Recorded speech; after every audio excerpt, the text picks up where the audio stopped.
हर धर्म में मृत्यु के बाद शरीर का विदाई का तरीका अलग अलग होता है। हिंदू धर्म में मृत शरीर को जलाया जाता है, जबकि क्रिश्चियन और मुस्लिम धर्म में कब्र बनाकर शव को दफनाया जाता है। कब्रों का स्थान कब्रिस्तान कहलाता है।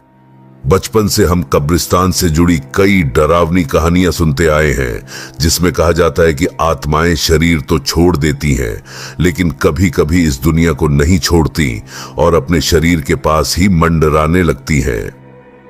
दोस्तों, आज मैं फिर से दो सच्ची डरावनी कहानियां लेकर आया हूं। कहानी को पूरा सुनिए और अपनी राय कमेंट में जरूर दीजिए। अगर कहानी अच्छी लगे तो एक लाइक कर दीजिए।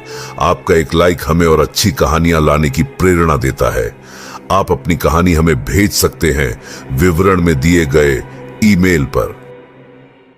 यह कहानी 16 साल के इकबाल की है, जो अपने अब्बू के साथ एक छोटी सी बस्ती में रहता था। इकबाल के अब्बू एक गंभीर बीमारी की वजह से चल फिर नहीं सकते थे और घर की सारी जिम्मेदारियां कम उम्र में ही इकबाल के कंधों पर आ गई थीं। सड़क पर जूते पॉलिश करके वह अपने और अपने अब्बू का गुजारा करता था। लेकिन कुछ ही महीनों में इकबाल के अब्बू की तबीयत इतनी बिगड़ गई कि उनका इंतकाल हो गया। इकबाल के पास इतने भी पैसे नहीं थे कि वह अपने अब्बू का ठीक से अंतिम संस्कार कर सके। वह मजबूर होकर अपने अब्बू को एक पुराने कब्रिस्तान में दफना आया। कोई उसकी मदद के लिए नहीं था, इसलिए उसने अकेले ही सब कुछ किया। सुबह से यह काम शुरू हुआ, लेकिन कब शाम ढलकर रात में बदल गई उसे पता ही नहीं चला। इकबाल ने अब्बू की कब्र पर आखिरी बार नजर डाली और अपने घर की ओर चल पड़ा। इकबाल अपने अब्बू की मौत से टूट चुका था।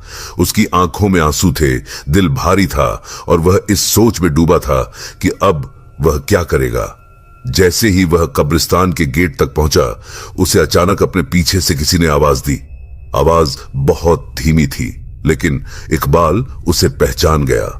यह वही आवाज थी जिसे वह अपने बचपन से सुनता आ रहा था, उसके अब्बू की आवाज। इकबाल के पैर रुक गए। उसने सोचा कि शायद उसे कोई भ्रम हो रहा है, लेकिन फिर वही आवाज आई। इक्कू, मुझे बहुत प्यास लग रही है बेटा, जरा पानी पिला दो। अब इकबाल के पूरे शरीर में सिहरन दौड़ गई। यह आवाज उसकी अब्बू की ही थी। उसने डरते हुए पीछे मुड़कर देखा, लेकिन वहां कुछ भी नहीं था। सामने केवल उसके अब्बू की खामोश कब्र थी। इकबाल ने कांपते हुए जोर से पुकारा, अब्बू, आप हैं क्या? लेकिन कोई जवाब नहीं आया। उसे लगा कि शायद वह अपने अब्बू की याद में इतना खो गया था कि उसे उनकी आवाजें सुनाई देने लगी थीं। वह जैसे ही गेट से बाहर जाने के लिए मुड़ा तो उसकी सांस अटक गई। जो गेट कुछ ही क्षण पहले खुला हुआ था, वह अब अचानक बंद हो चुका था। गेट पर बड़ा सा ताला लग चुका था और पूरे कब्रिस्तान को घेरने वाली ऊंची लोहे की बाड़ इतनी मजबूत थी कि उसे पार कर पाना असंभव लग रहा था। इकबाल का दिल तेजी से धड़कने लगा। उसे समझ नहीं आ रहा था कि क्या करे। वह गेट के पास जाकर उसे जोर से खींचने लगा, लेकिन गेट टस से मस नहीं हुआ। वह जोर जोर से चिल्लाने लगा, कोई है, गेट खोलो। लेकिन कब्रिस्तान में दूर दूर तक सन्नाटा था। सिर्फ रात की हल्की हवा और पेड़ों की सरसराहट सुनाई दे रही थी। इकबाल पूरी तरह से घबरा चुका था। उसकी आंखों के सामने अंधेरा छा रहा था और ठंडी हवा उसकी हड्डियों में सिहरन पैदा कर रही थी। तभी एक बार फिर से उसे वही आवाज सुनाई दी, इक्कू, पानी पिला दो बेटा। इस बार आवाज और भी पास से आई थी। इकबाल ने कांपते हुए कब्र की ओर देखा और उसे यकीन हो गया कि यह उसकी अब्बू की आत्मा ही है। उसका दिल अब तेज धड़क रहा था और वह समझ नहीं पा रहा था कि क्या करे। तभी अचानक कब्र से एक हलचल हुई। मिट्टी धीरे धीरे ऊपर की ओर उठने लगी, मानो कोई कब्र के अंदर से बाहर आने की कोशिश कर रहा हो। इकबाल की सांसें रुक गईं और उसके पैरों तले जमीन खिसक गई। वह जोर से चीखा और पीछे हटने लगा। अचानक कब्र के पास एक छाया दिखाई दी, वही छाया जिसका इकबाल को डर था। यह उसकी अब्बू की आत्मा थी जो उसे बुला रही थी। उसके अब्बू का चेहरा धुंधला और विकृत था और वह अपनी खाली उदास आंखों से इकबाल की ओर देख रहे थे। पानी पिला दो बेटा, उन्होंने फिर से कहा। इकबाल अब पूरी तरह से घबरा चुका था। वह वहां से भागना चाहता था, लेकिन उसके पैर जैसे जमीन में जमे हुए थे। उसकी आवाज गले में अटक गई थी। फिर अचानक वह छाया हवा में गायब हो गई और इकबाल की आंखों के सामने फिर से कब्रिस्तान का सन्नाटा छा गया। उस रात इकबाल के लिए सबसे लंबी और डरावनी रातों में से एक बनने वाली थी। कब्रिस्तान के बाहर निकलने के लिए एक दूसरा गेट भी था, लेकिन वह दूसरी ओर कब्रिस्तान के कोने में स्थित था। इसका मतलब था कि इकबाल को पूरे कब्रिस्तान के बीचों बीच से होकर गुजरना पड़ेगा। कब्रों के बीच से गुजरने का ख्याल ही उसके शरीर में सिहरन पैदा कर रहा था, लेकिन और कोई विकल्प नहीं था। इकबाल ने गहरी सांस ली और दूसरे गेट की ओर बढ़ने लगा। रात का अंधेरा गहरा चुका था और कब्रिस्तान की घनी खामोशी में केवल तेज हवा की सरसराहट सुनाई दे रही थी। हर तरफ बस वीरानी ही वीरानी थी। जैसे जैसे इकबाल आगे बढ़ता गया, कब्रिस्तान और भी डरावना और अजीब लगने लगा। उसे अंधेरे में दूर दूर तक कुछ भी साफ दिखाई नहीं दे रहा था, बस कब्रों के साए और हवा के साथ हिलते हुए पेड़ थे। इकबाल के दिल की धड़कनें तेज हो रही थीं। वह वहां से जल्दी निकल जाना चाहता था, लेकिन जब वह कुछ ही दूरी तक पहुंचा तो उसकी नजर एक कब्र के किनारे बैठे एक आदमी पर पड़ी। वह आदमी घुटनों में सिर दिए चुपचाप बैठा हुआ था। इकबाल को यह बहुत अजीब लगा। यह आदमी यहां इस समय क्या कर रहा है? इस सवाल ने इकबाल के दिमाग में हलचल मचा दी। उसने हिम्मत करके उस आदमी को आवाज दी, भाई साहब, आप कौन हैं? लेकिन कोई जवाब नहीं आया। इकबाल ने फिर से आवाज दी, लेकिन वह आदमी जरा भी नहीं हिला। आखिरकार इकबाल धीरे धीरे उसकी ओर बढ़ने लगा। उसे पास से देखने के लिए वह धीरे धीरे उस आदमी के पास गया। उसके करीब पहुंचकर इकबाल ने डरते डरते उसकी पीठ पर हाथ रखा। जैसे ही उसका हाथ उस आदमी की पीठ पर पड़ा, वह आदमी अचानक से सीधा हो गया और अपनी गर्दन को इतना तेजी से घुमाया कि उसकी गर्दन पूरी तरह उलटी हो गई। इकबाल की सांस रुक गई। उसकी आंखों के सामने वह आदमी अपनी लाल भयानक आंखों से उसे घूर रहा था। उसका चेहरा इतना डरावना था कि इकबाल की चीख निकल गई। वहां से भागने के सिवा कोई चारा नहीं था। इकबाल ने वहां से तुरंत दौड़ लगाई, बिना ये सोचे कि कहां जा रहा है।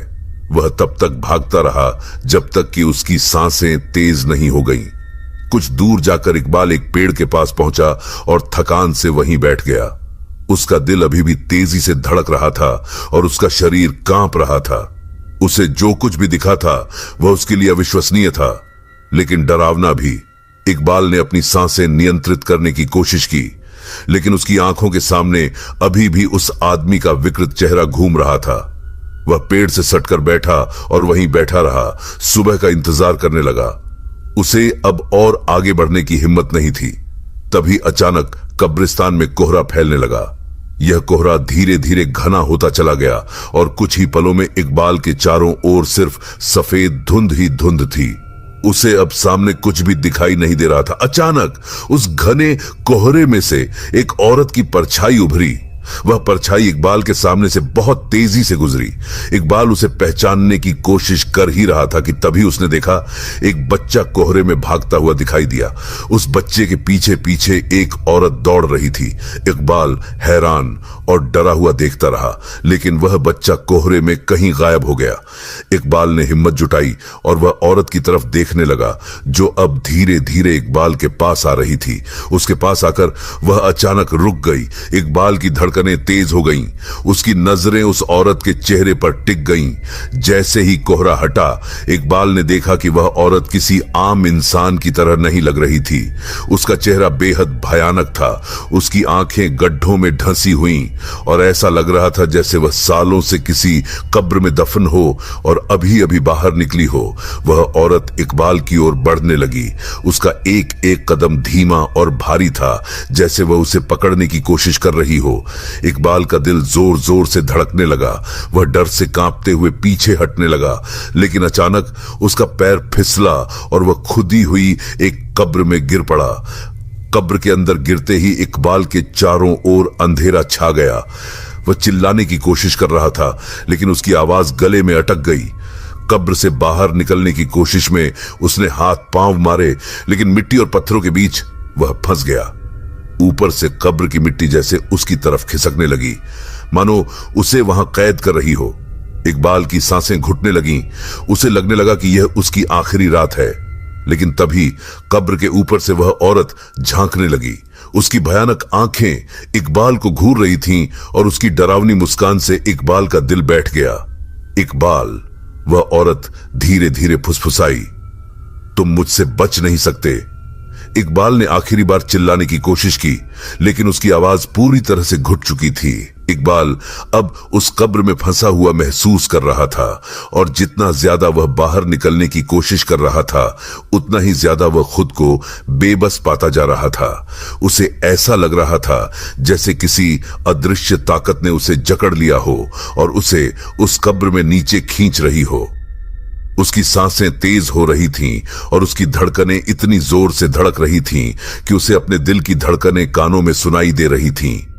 डर और घबराहट से उसने अपनी नजरें घुमाई तो उसकी रूह कांप गई। वही डरावनी औरत जिसका चेहरा उसने कुछ देर पहले देखा था, अब उसकी ठीक पीठ के पीछे खड़ी थी। उसके शरीर से अजीब सी ठंडक और भयानकता का एहसास हो रहा था। वह औरत धीरे धीरे उसकी तरफ झुकी और अपने बेजान हाथों से इकबाल का गला पकड़ लिया। इकबाल का गला जैसे कसने लगा था। वह सांस नहीं ले पा रहा था। उसकी पूरी देह सुन्न होने लगी थी और उसकी आंखों के सामने अंधेरा छा रहा था। इकबाल को ऐसा लगने लगा था जैसे उसकी मौत बिल्कुल सामने खड़ी है। उसकी आंखें धीरे धीरे बंद होने लगीं और वह कब्र में नीचे धंसता जा रहा था। लेकिन तभी अचानक एक तेज हवा का झोंका आया। इकबाल को लगा जैसे किसी अदृश्य हाथ ने उसे सहारा देकर ऊपर उठाया हो।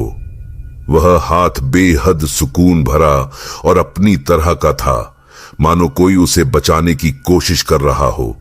उस अजीब एहसास के साथ इकबाल ने महसूस किया कि वह कब्र से धीरे धीरे बाहर की ओर खींच रहा है।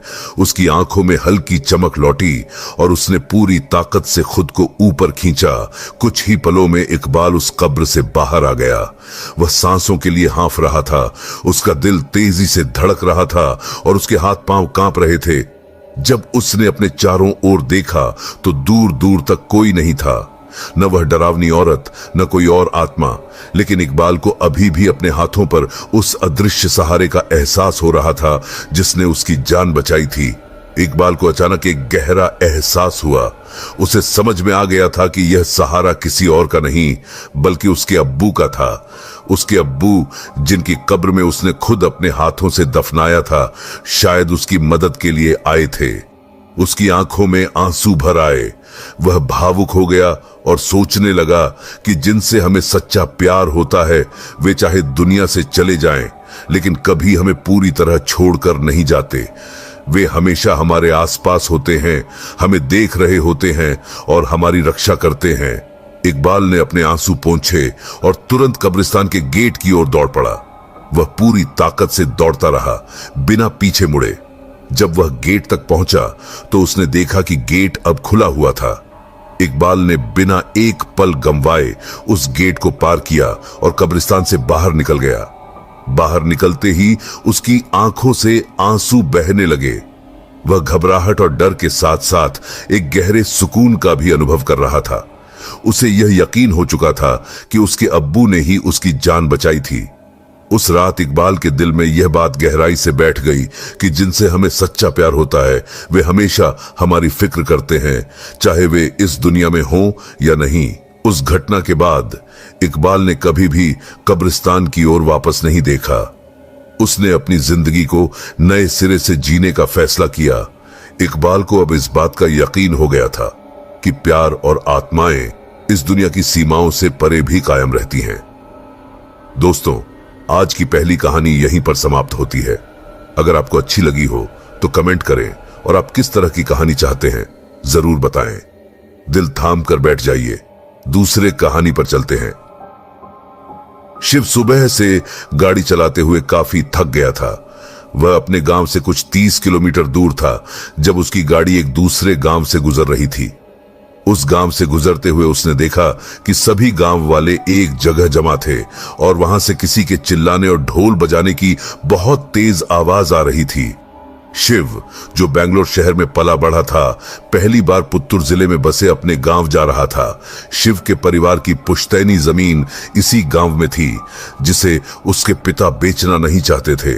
लेकिन पिता के निधन के बाद शिव ने फैसला किया कि वह उस जमीन और खेत को एक होटल कंपनी को बेच देगा। इस काम के लिए वह गांव की ओर जा रहा था। गाड़ी जैसे तैसे अलग अलग गांवों से होकर गुजर रही थी। हर जगह उसे ढोल नगाड़ों की आवाज और किसी के चीखने की ध्वनियां सुनाई दे रही थीं। रात का समय था और गांवों के उत्सवों में जलती हुई मशालों से अंधेरे में रोशनी फैल रही थी। यह सब कुछ शिव के लिए नया और अजीब था। उसने ऐसा पहले कभी नहीं देखा था। आखिरकार जब वह अपने गांव के घर पहुंचा तो उसने देखा कि बाकी गांवों की तरह उसका गांव भी सजावट से जगमगा रहा था, लेकिन वहां अभी कोई उत्सव नहीं हो रहा था। उसने घर का ध्यान रखने वाले काका से पूछा, यह सजावट किस लिए है? काका ने जवाब दिया, कल हमारे गांव में भूत कोला होने वाला है।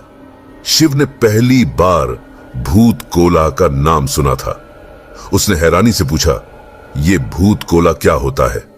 काका ने गंभीरता से कहा, भूत कोला एक पारंपरिक पूजा है जिसमें गांव के देवता और पूर्वजों की आत्माओं का आह्वान किया जाता है। यह एक रहस्यमयी और पवित्र अनुष्ठान होता है। इसमें ढोल, नगाड़ों और मशालों के बीच एक व्यक्ति देवता की आत्मा से प्रभावित होकर नाचता है और गांव वालों की समस्याओं का समाधान बताता है। शिव को यह सब सुनकर थोड़ा अजीब लगा, लेकिन उसने ज्यादा सवाल नहीं पूछे। वह थकान से चूर था और आराम करना चाहता था। अगले दिन गांव में क्या होने वाला था, यह जानने की उत्सुकता उसके मन में धीरे धीरे बढ़ने लगी थी। रात काफी हो गई थी और शिव बहुत थका हुआ था, इसलिए वह जल्दी सो गया। अगले दिन सुबह होटल वाले उसके घर आए। शिव ने उन्हें अपनी पुश्तैनी जमीन दिखाई और फिर शाम होते होते प्रॉपर्टी के पेपर्स पर साइन करने के लिए बैठ गया।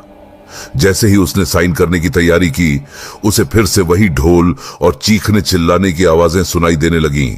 शिव ने जब अपने कमरे की खिड़की से बाहर देखा तो एक अजीब सा माहौल उसे नजर आया।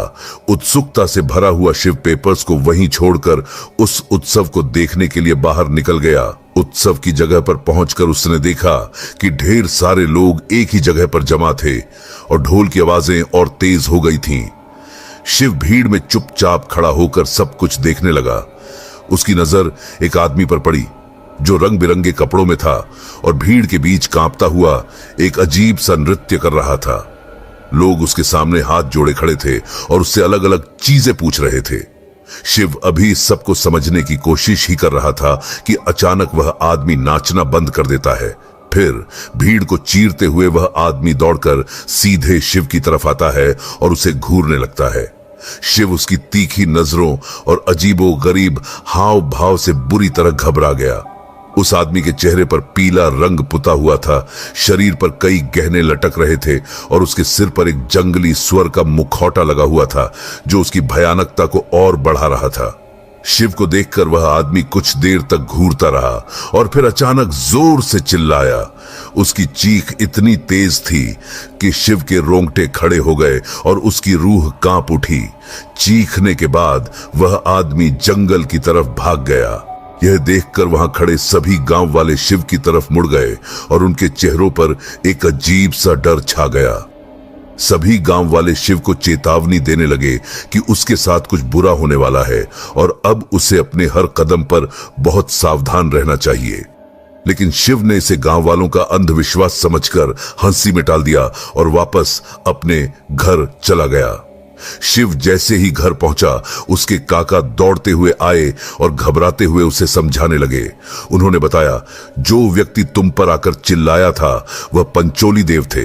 वह इस गांव और यहाँ की जमीन के रक्षक माने जाते हैं। हर साल भूत कोला के समय वह आते हैं और गांव की समस्याओं को हल करते हैं। गांव वाले उन्हीं की पूजा और आशीर्वाद के लिए यह उत्सव मनाते हैं। शिव यह सब सुनकर सोच में पड़ गया, लेकिन फिर भी उसने इसे अंधविश्वास मानकर ज्यादा ध्यान नहीं दिया। लेकिन काका की बातों ने उसके मन में कहीं न कहीं एक डर और संदेह पैदा कर दिया था। शिव के काका ने उसे बताया कि पंचोली देव का उस पर चिल्लाने का मतलब था कि वह उसकी जमीन बेचने के खिलाफ थे। शिव ने यह सब सुनकर फिर से जोर से हंसना शुरू कर दिया। उसके काका ने उसे गंभीरता से समझाते हुए कहा, अगर तुमने पंचोली देव की बात नहीं मानी तो तुम्हारी जान को खतरा हो सकता है। शिव ने उनकी बातों को नजरअंदाज करते हुए अपने कमरे में पड़े प्रॉपर्टी के पेपर्स उठाए और उन पर साइन कर दिए। फिर वह हंसते हुए सोने चला गया। उस रात शिव आराम की नींद में था, लेकिन देर रात एक आवाज ने उसकी नींद तोड़ दी। जब उसने ध्यान से सुना तो वह आवाज बिल्कुल वैसी थी जैसी उसने शाम को भूत कोला में सुनी थी, लेकिन इस बार वह किसी के रोने की आवाज थी। डरे हुए शिव ने आवाज के पीछे जाकर दरवाजे तक पहुंचा, लेकिन वहां दूर दूर तक कोई नहीं था।